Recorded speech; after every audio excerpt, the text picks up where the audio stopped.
This is the Kazdoy Closet. I'm Kazdoy. This is not my closet full of all the stuff that I love. In fact, the film I want to talk about today is not a film I love, but I'm shooting outside al fresco just to get some fresh air and a bit of a cleanse after watching this thing. I struggled with the decision to buy it. I struggled with the decision to do an episode about it, but here we are. And why did I go ahead and do this anyways? All will be revealed in this episode. Let's check it out.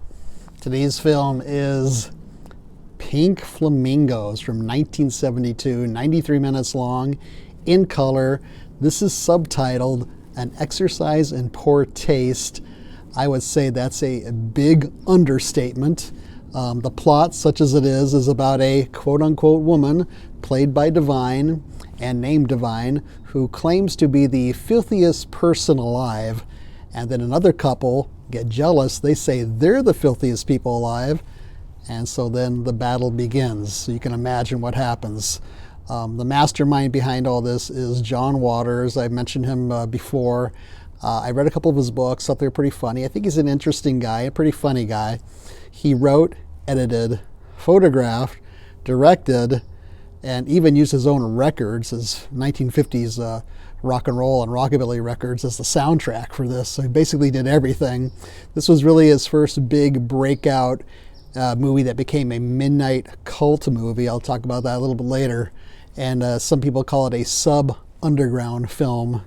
Waters has also been called the Pope of Filth and Cecil B. Demented. Pretty funny names for him.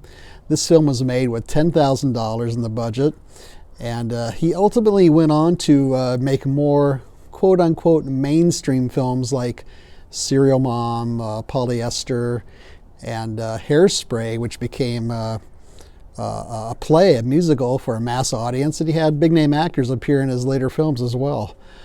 Divine is the star in this. He was sort of John Waters' muse. I think he was in all of his films, or if not all, most of his films. His real name was Harris Glenn Milstead.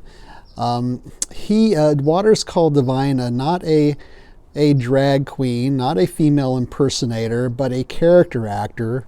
In case you didn't know, it's a man in a female makeup and female dress. And he was a 300-pound man. And they describe his character Divine as sort of a cross between Elizabeth Taylor, who Divine worshipped, and Godzilla. Some people have called Pink Flamingos the ultimate midnight movie, and what that means is, now when I was in college and in high school, we had revival houses. These were one-screen theaters scattered around the city. And if you wanted to see a film, off the beaten path, like a Kubrick film or a Hitchcock film or a foreign film, you had to go to one of these revival theaters, something that was a little more offbeat or just not really for a mass audience, or that had already played in theaters. You couldn't see them anymore except for a revival theater because they were reviving them. And then they also had midnight movies, and Pink Flamingos was the most famous one by far.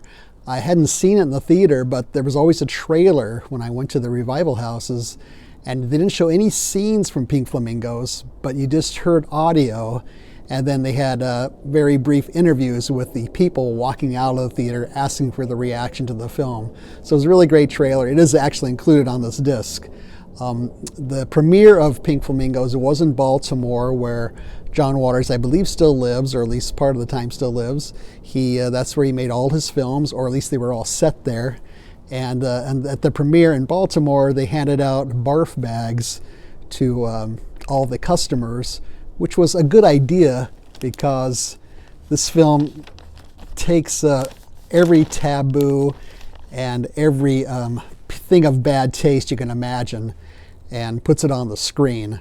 We're talking about cannibalism, bestiality, incest. That's just a few. Most of them are fake. I think some of them are real. And so that's what you're kind of in for here. As far as the acting goes, it's really overacted. The dialogue is all shouted.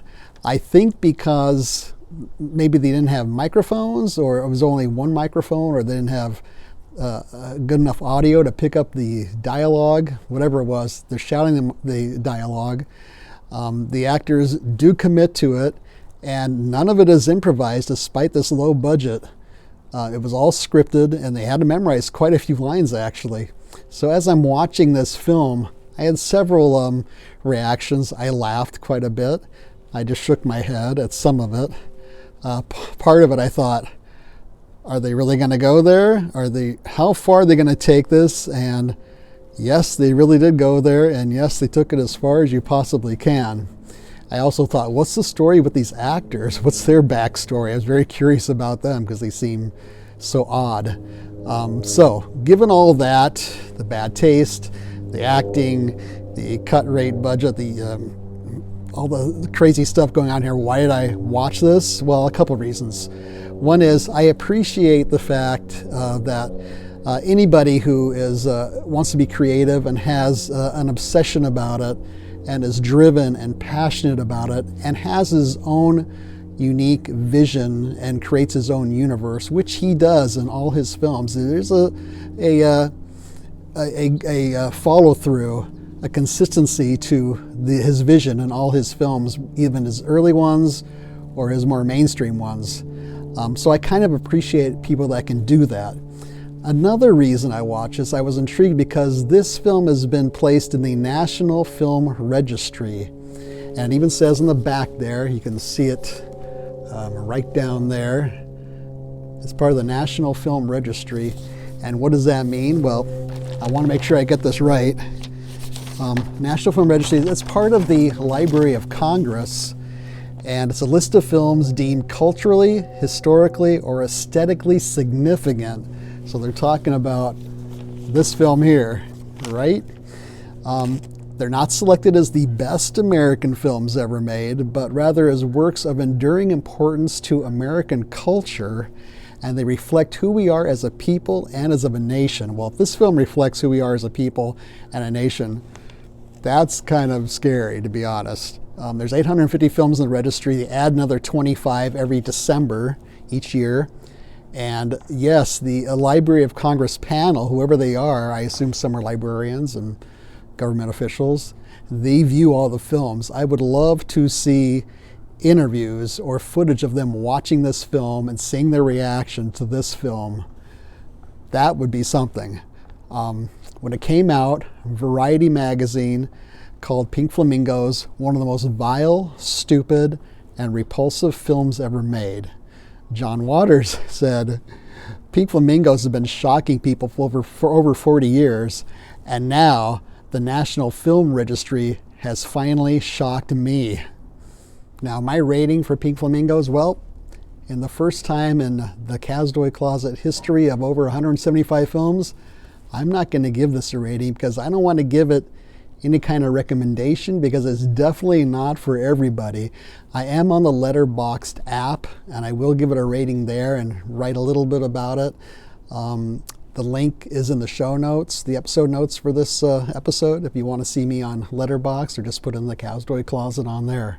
So what's on this disc? Well, first of all, this is a Criterion disc with a slipcover, which is not very common for Criterion.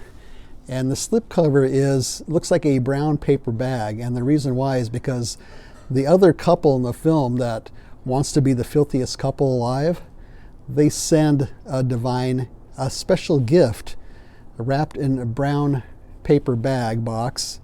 And it's a special gift from a dog. You can probably guess what that is. And then on the cover here we have this beautiful portrait of Divine, and there's a dog in the background. That dog appears in the very last scene, which is infamous because Divine actually does something with that dog's excrement, and you can probably guess what that is as well. Inside we have, believe it or not, a barf bag. The Pink Flamingo barf bag. And we have a booklet of sorts that looks like a tabloid, and this actually shows up in the film, the other couple get mad when they see this and they tear it up because they want to be the filthiest person alive. But this is Divine, filthiest person alive. There's some writing in here about the film, which is okay. It's not that great. But there are several extras on the disc as well. There is a conversation between filmmaker Jim Jarmusch and John Waters. It's about 20 minutes long. That's very good. There is John Waters walking around present day in Baltimore, showing a couple locations where the Pink Flamingos was shot, including he goes to up to 2 houses that were used and talks to the people living there now. That's very good. That's another 20 minutes. And then the main reason I bought this disc is there's a feature-length documentary called Divine Trash. It goes for about 97 minutes. It won Best Filmmaker Trophy for Best Documentary at Sundance in 1978 when it came out. And that's very well done. It's pretty much a chronology of John Waters' career and a chronology of this film. There are several interviews with the filmmakers, a couple of other actors, with John Waters himself. And then there's an interview with his parents who look very normal and very middle of the road. And his father tells a story about how Waters went up to him and asked him for a loan to make this movie. And he said no. And Waters said, well, look, I'm not going to college, but you gave money to my siblings to go to college, and this is what I want it for. And so his father relented, and to his surprise, was paid back in full in about a year and a half. Waters went to NYU for 1 semester and then said, this is not for me, and decided to just go on his own. There's also an interview with the Divine's mother. And by the way, Waters' parents, Divine's mother, have never seen Pink Flamingos, have no intention of seeing it. But Divine's mother talks a little bit about her son, and it's kind of sad, kind of poignant. They show some pictures of him from high school. And, he was a big guy, a big kid, and he was gay, so he was picked on a lot in high school. It's kind of sad, but he did what he could. There's also a lot of information about the filmmaking process in here. You see him filming. And this was, so low budget. There was no catering, of course, to speak of. In fact, John Waters said, look, they were all taking speed throughout the whole film. So all they did was take speed and smoke cigarettes. They barely ate anything. So they were wired all the time. Waters would drive most of the cast to the locations in his car. And it was cold out there. You could see there are no leaves on the trees at all. The trees are bare, so it was cold out there. And they're not like they were wearing coats or anything outside. So it must have been pretty cold. There are 2 commentaries, which I did not listen to for the most part, by John Waters, one old one and one newer one. And the good thing about these commentaries is, first of all, he's a funny guy and he's entertaining. Secondly, there are about 3 or 4 montage sequences in this film that are pretty boring, like Divine driving around and acting crazy and stuff. So click on the audio during those, and instead of watching these boring montages, you can hear John Waters speaking through them. So that was really good feature, I thought. As far as the picture quality goes, this was shot on 16 millimeter. He even shows the camera. He still has the camera he used. He shows it in one part of this film, and one of the extras rather. And so it's not going to look pristine. It looks fine though. I was not distracted by it, it's watchable for sure. And the audio is about what you'd expect to. So it's cleaned up to the best it can possibly be. And Waters supervised all that too as well. So where can you see Pink Flamingos? I have no idea. Maybe it's showing at a midnight screening somewhere. I didn't even see it on YouTube for free. I have no idea where you can see it. I was thinking maybe you can rent it. Maybe your library could have it, since it is in the Library of Congress, but I would be very surprised. This is an X-rated film for sure. So be forewarned, this is not for the mainstream movie-going audience. If you know his films, especially his early films, you'll know what you're getting yourself into in case you haven't seen it yet. It's outrageous and in bad taste and kind of funny and really out there. So I do guarantee one thing. You will not forget certain parts of this film, even though you probably will want to.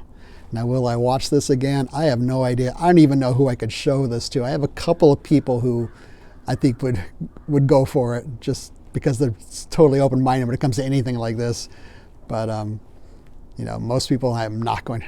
Mrs. Kazdoy Closet? No way would I even mention this to her. So she doesn't watch this, so that's good.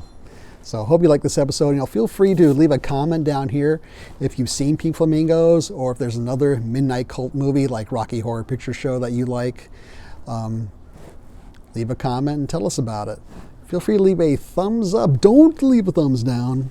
Subscribe would be great. Thank you to, I got 2 new subscribers last week. I forgot to write down your name, so I want to thank you all for subscribing. We're trying to reach our goal of 400, and that would be great. So thank you for subscribing. Thank you for watching. Share this with your friends and neighbors. Otherwise, thanks so much for watching. See you next time.